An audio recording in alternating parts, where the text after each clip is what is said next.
Most people agree that we need to improve our economic system somehow. Yet we're also often keen to dismiss the ideas of capitalism's most famous and ambitious critic, Karl Marx. This isn't very surprising. In practice, his political and economic ideas have been used to design disastrously planned economies and nasty dictatorships. Nevertheless, we shouldn't reject Marx too quickly. We ought to see him as a guide whose diagnosis of capitalism's ills helps us to navigate towards a more promising future. Capitalism is going to have to be reformed, and Marx's analyses are going to be part of any answer. Marx was born in 1818 in Trier in Germany. Soon he became involved with the Communist Party, a tiny group of intellectuals advocating for the overthrow of the class system and the abolition of private property. He worked as a journalist and had to flee Germany, eventually settling in London. Marx wrote an enormous number of books and articles, sometimes with his friend Friedrich Engels. Mostly, Marx wrote about capitalism, the type of economy that dominates the Western world. It was, in his day, still getting going, and Marx was one of its most intelligent and perceptive critics. These were some of the problems he identified with it. Modern work is alienated. One of Marx's greatest insights is that work can be one of the sources of our greatest joys. But in order to be fulfilled at work, Marx wrote that workers need to see themselves in the objects they have created. Think of the person who built this chair. It's straightforward, strong, honest, and elegant. It's an example of how, at its best, labour offers us a chance to externalise what's good inside us. But this is increasingly rare in the modern world. Part of the problem is that modern work is incredibly specialised. Specialised jobs make the modern economy highly efficient, but they also mean that it's seldom possible for any one worker to derive a sense of the genuine contribution they might be making to the real needs of humanity. Marx argued that modern work leads to alienation, Entfremdung. In other words, a feeling of disconnection between what you do all day and who you feel you really are and what you think you'd ideally be able to contribute to existence. Modern work is insecure. Capitalism makes the human being utterly expendable, just one factor among others in the forces of production, and one that can ruthlessly be let go the minute that costs rise or savings can be made through technology. And yet, as Marx knew deep inside each of us, we don't want to be arbitrarily let go. We're terrified of being abandoned. Communism isn't just an economic theory. Understood emotionally, it expresses a deep-seated longing that we always have a place in the world's heart, that we will not be cast out. Workers get paid little, while capitalists get rich. This is perhaps the most obvious qualm that Marx had with capitalism. In particular, he believed that capitalists shrink the wages of the labourers as much as possible in order to skim off a wide profit margin. He called this primitive accumulation, ursprüngliche Akkumulation. Whereas capitalists see profit as a reward for ingenuity and technological talent, Marx was far more damning. Profit is simply theft, and what you're stealing is the talent and hard work of your workforce.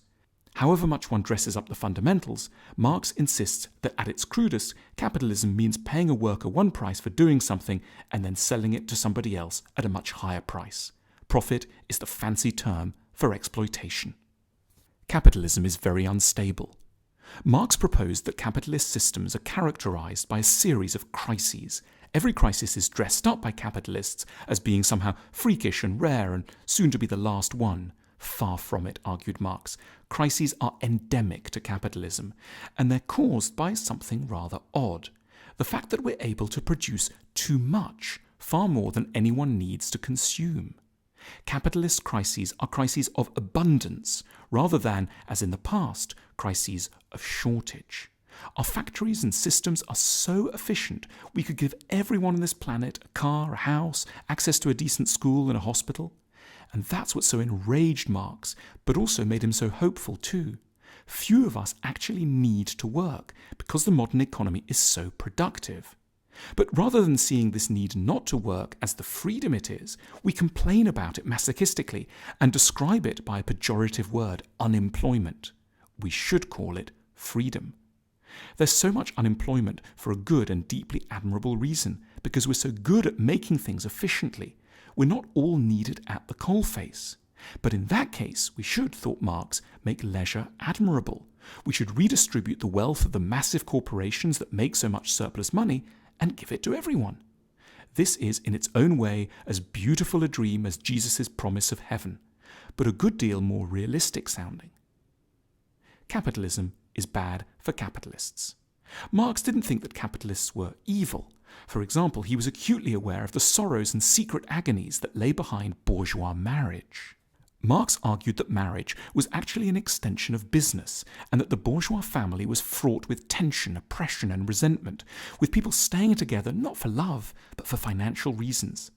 Marx believed that the capitalist system forces everyone to put economic interests at the heart of their lives, so that they can no longer know deep, honest relationships. He called this psychological tendency commodity fetishism, Warenfetischismus, because it makes us value things that have no objective value. He wanted people to be freed from financial constraint so that they could, at last, start to make sensible, healthy choices in their relationships. The 20th century feminist answer to the oppression of women has been to argue that women should simply be able to go out to work. But Marx's answer was more subtle. This feminist insistence merely perpetuates human slavery. The point isn't that women should imitate the sufferings of their male colleagues. It's that men and women should have the permanent option to enjoy leisure. Why don't we all think a bit more like Marx? An important aspect of Marx's work is that he proposes that there's an insidious, subtle way in which the economic system colours the sort of ideas that we end up having. The economy generates what Marx termed an ideology. A capitalist society is one where most people, rich and poor, believe all sorts of things that are really just value judgments that relate back to the economic system. For example, that a person who doesn't work is worthless, that leisure beyond a few weeks a year is sinful, that more belongings will make us happier, and that worthwhile things and people will invariably make money. In short, one of the biggest evils of capitalism is not that there are corrupt people at the top. This is true in any human hierarchy. But that capitalist ideas teach all of us to be anxious, competitive, conformist, and politically complacent. Marx didn't only outline what was wrong with capitalism. We also get glimpses of what Marx wanted the ideal utopian future to be like. In his Communist Manifesto, he describes a world without private property or inherited wealth, with a steeply graduated income tax, centralized control of the banking, communication, and transport industries, and free public education. Marx also expected that communist society would allow people to develop lots of different sides of their natures. In communist society, it's possible for me to do one thing today and another tomorrow, to hunt in the morning, fish in the afternoon, rear cattle in the evening, criticize after dinner, just as I have a mind without ever becoming hunter, fisherman, herdsman, or critic. After Marx moved to London, he was supported by his friend and intellectual partner Friedrich Engels, a wealthy man whose father owned a cotton plant in Manchester. Engels covered Marx's debts and made sure his works were published. Capitalism paid for communism. The two men even wrote each other adoring poetry. Marx was not a well-regarded or popular intellectual in his day. Respectable, conventional people of Marx's day would have laughed at the idea that his ideas could remake the world. Yet just a few decades later they did. His writings became the keystone for some of the most important ideological movements of the 20th century. But Marx was like a brilliant doctor in the early days of medicine. He could recognize the nature of the disease, although he had no idea how to go about curing it. At this point in history, we should all be Marxists, in the sense of agreeing with his diagnosis of our troubles. But we need to go out and find the cures that really will work. As Marx himself declared, and we deeply agree, philosophers until now have only interpreted the world in various ways. The point, however, is to change it.